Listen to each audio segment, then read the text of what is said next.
Welcome back to Just Fantastic Crabs channel. Today we're back playing Starcom on Space, where last time the Courier Seeker wants to do stuff with us. I mean, the aliens that are sciencey, they talk to us. Well, as well, we went on exploration, and at the end we went back home, where these guys found us and are telling us that the devout are increasing their attention in my direction.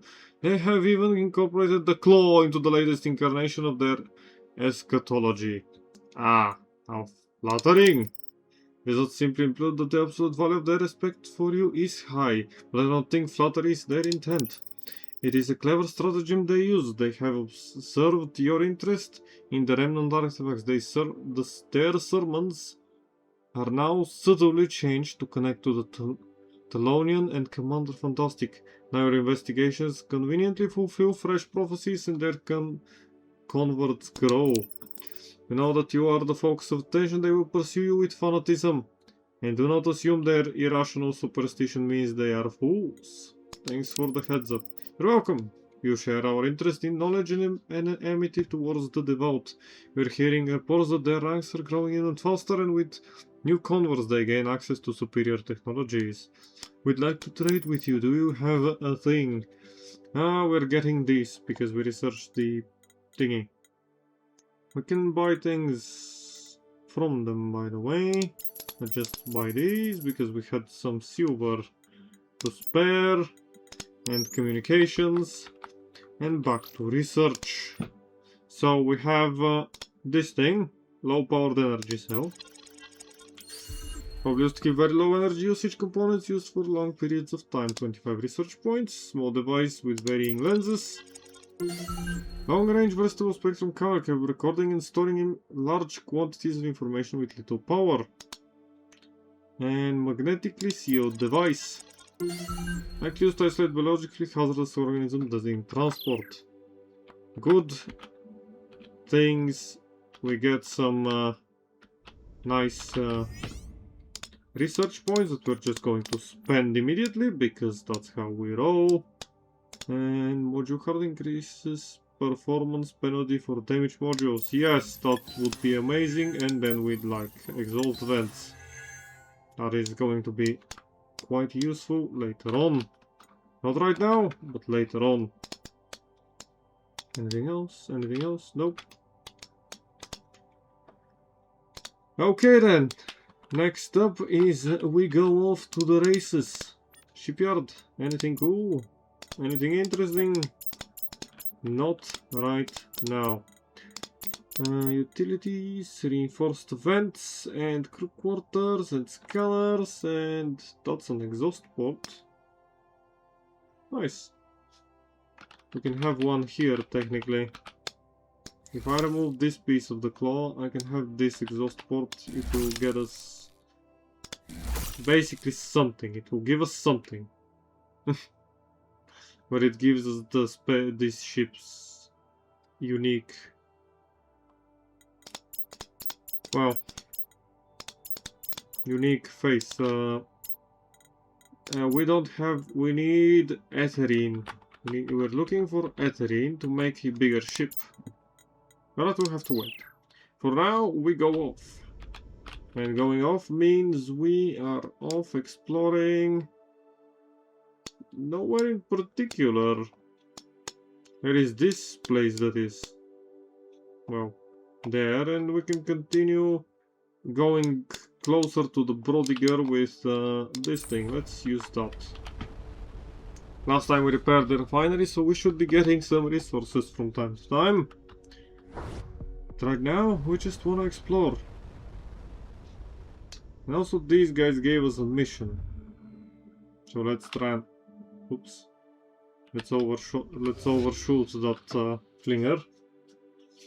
I added some new engines at the end of last episode, and that means we can find more cool things, and these are the guys they were probably talking about. That is nothing. You're friendly?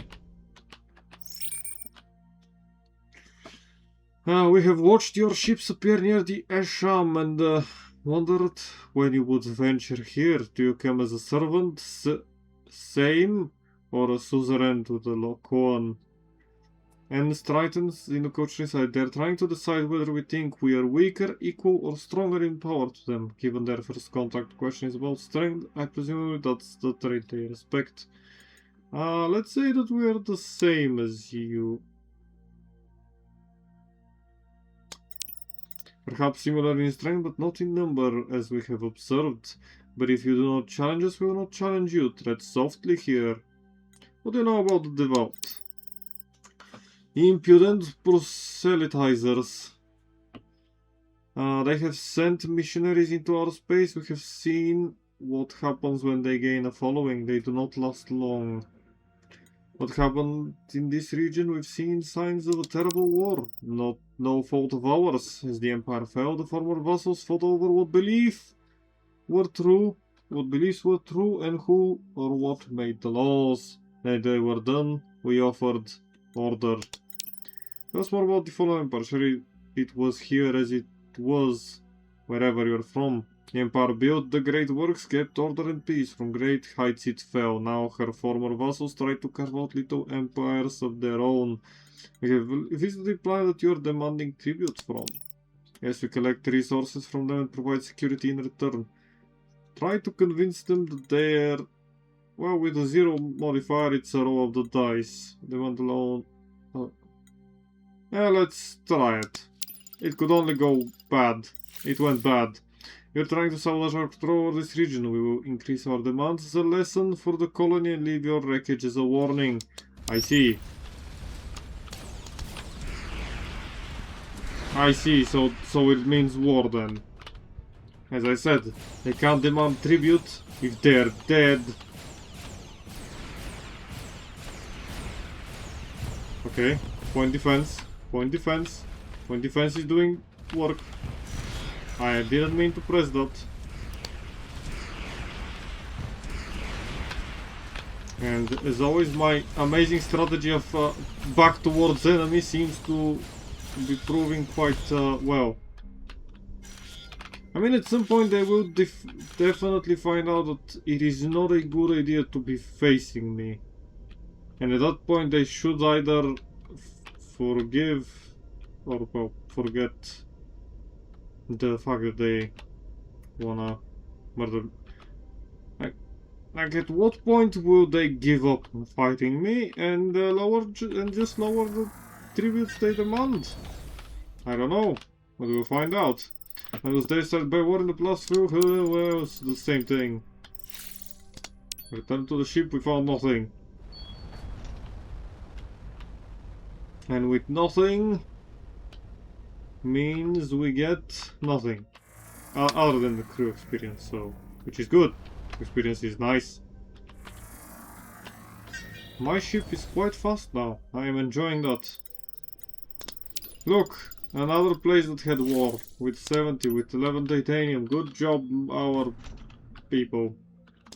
Let's go through the flinger and off to the other place. I will make that demand again if the chance arises. They will demand more tribute, but what if they have no ships to enforce that tribute? That could be kinda bad. The devout might come on over and sabotage everything. Actually, it's not like actions have consequences, though, do they? No, they do, but whatever. Hello, Flinger number 2. Where are you taking me now? Off to a place of great discoveries, I hope. Oh look, an enemy, aka a collector. I am going to collect you. A single communication tower is the only artificial structure on the entire planet, but it stays most intact. It sounds that the tower is very similar to the one the team encountered earlier near the dust refinery. One unusual point is that while there are normal redundant circuits, the data of them doesn't match the primary. With the redundancy? Yeah, sure. The tower comes to life, changed by the remaining energy. These batteries and transmits a repeating transmission into the sky for a few minutes. After several repetitions, there is a shower of sparks and some key components give out. Well, we did a thing. We rotated the gate.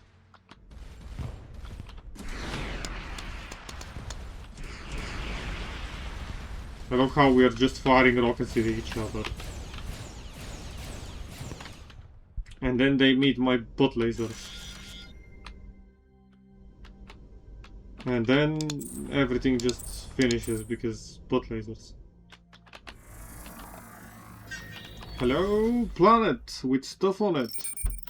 A sturdy ruin stand in contrast to the otherwise desolate world. The dust in these structures is actually the de-energized husks of nanorobotic swarms. Nice.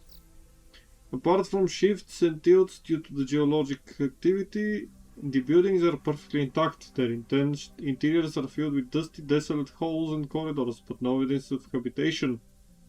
This world seems to have avoided the conflict that impacted other planets in this region. Whatever ended this civilization wasn't a military attack. It's the nano machine, son! Given the quality of the nanite dust in these fallen cities, I wonder if these swarms itself assembled to whatever purpose the inhabitants needed. It would remain to explain the minimalist. Yeah. Maybe they made. Oh, look, another ruined planet. With 109, we found nothing other than record. The threshold of the planet was expecting a religious revival, and tensions were increasing between the various sects. Ah, fun! Everywhere you go, it's just more fun and war. Why is survey incomplete on that planet though? Is there something else once we rotated the gate? There is everything. Just someone went to great lengths to conceal this vessel using thrust to melt through the soft igneous rocks only until the upper deck protruded. Inside, the team finds a bipedal skeleton clutching a heavy tube beside several large layers of titanium. The ship's locker corridor is smashed and something has made numerous gouges in the deck plate. The gouge marks have a deliberateness to them, perhaps writing. Analyze the marks with the translator. It is indeed language, different from the rest of the ship's controls. Deliver the tribute when? I'd rather die buried with it than give it to another ingot. Worms eating Ogland. This followed by a longer passage which is entirely untranslatable. Profanity, and Stratton explains that this is not prudishness on the part of the universe. It simply cannot tell from the context that their vulgarity is based on. I see. Just rumblings of a dead man, I guess. Why is this thing... Oh, can I reactivate? No, something gave out, they said. So reactivating it is impossible? Yes. And this sits in silence. Where are you facing now? Up? Up we go then! This is the Brody, so this is facing the Brodigar thingy, but we're going this way now! That's what I've decided, apparently.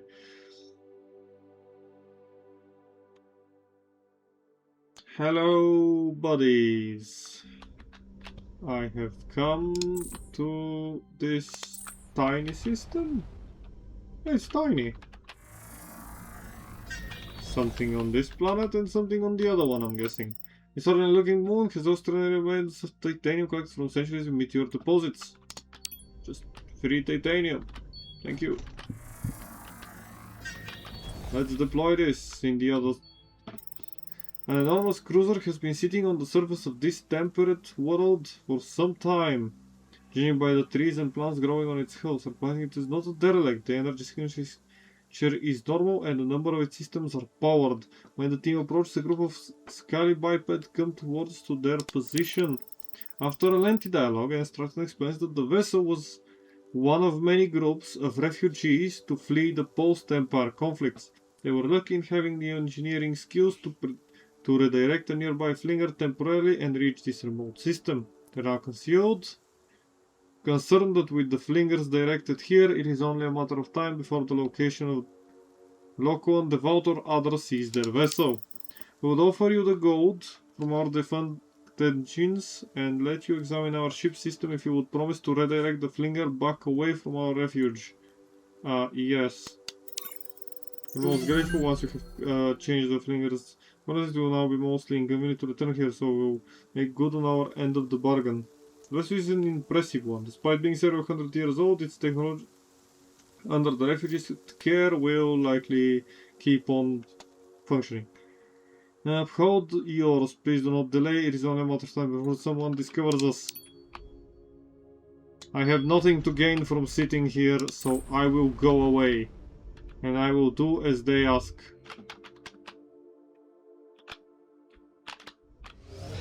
I will do as they have asked me, for I am not an evil guy.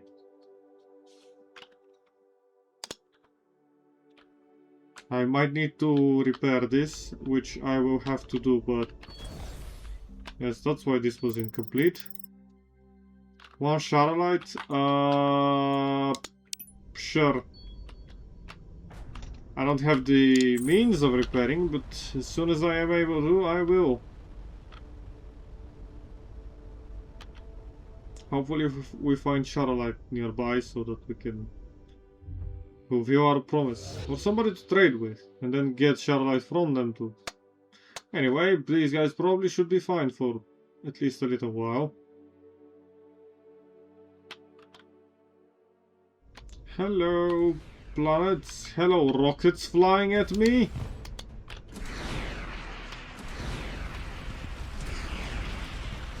That's right. You couldn't stop all my rockets. They're too good for you. Nothing.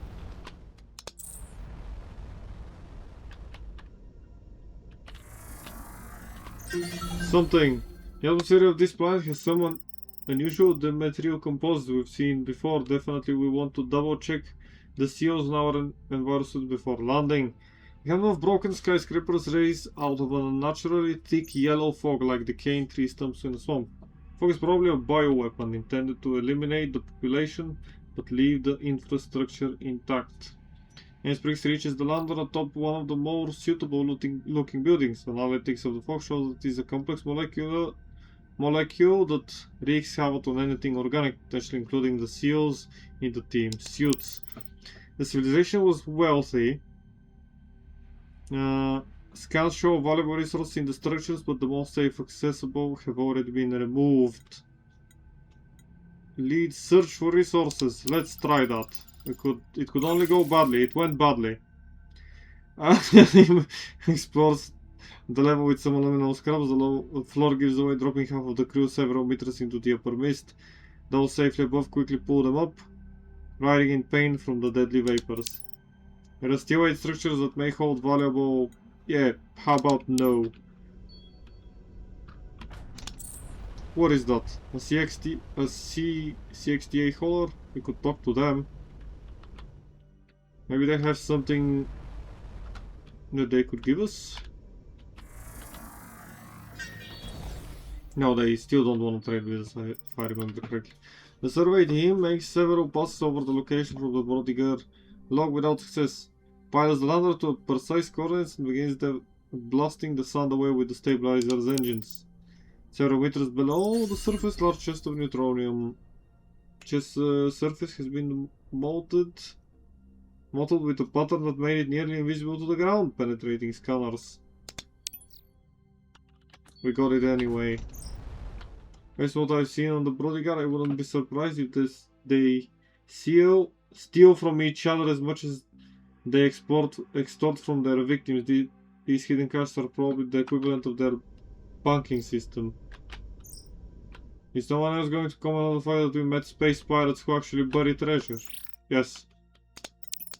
This is the guild setup. Yes, of course it is. That's exactly what that is. Funnily enough, we did find something, we then found nothing, and I'd like to go that way now. Because the ship is in good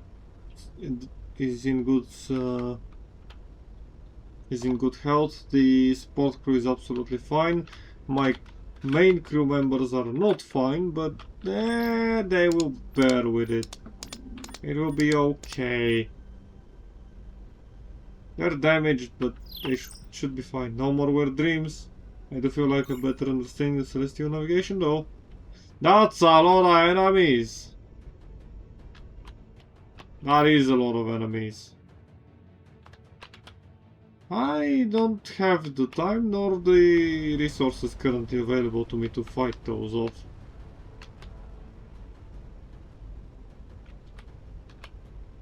I love how I have such a fast ship, I'm outrunning them. Okay, sadly we have found almost nothing. The gentle gas giants. We've looted some bodyguard treasure. And we are back to square zero because I have no idea where to go from here. Other than back home.